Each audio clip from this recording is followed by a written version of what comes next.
At our institution, we talk about an open, inclusive, polytechnic institution. And part of the open in my mind is broadening the access to education.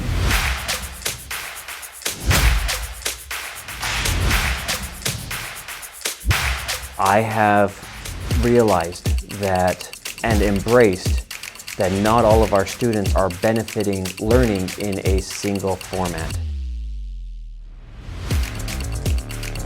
And if we can give them as many different opportunities, we are in fact embracing the emphasis of an open education by creating different formats of teaching, by allowing our students to choose the type of format of teaching for them.